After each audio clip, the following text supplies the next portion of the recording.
ฮาซัลไบตุลิตตบีบบ้านหลังนี้เนี่ยเป็นของ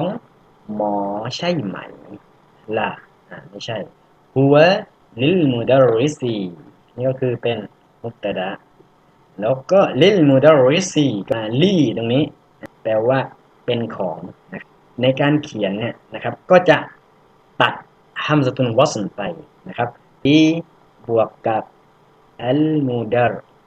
ริซูนะครับแล้วก็มันก็จะกลายเป็นนะครับลินนะครับคือตัวฮัมซะตุนวัสลตรงนี้นะครับก็ตัดไปเลยนะครับก็จะเป็นลินมูดารริ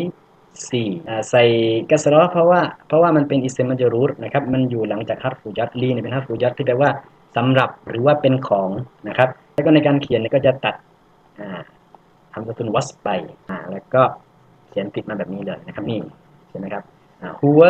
ลิลมุดารริซีฮัวลิลมุดารริซีฮัวมุบตะดะลิลมุดารริซีนะครับก็คือจารุนวะมัจรูรุน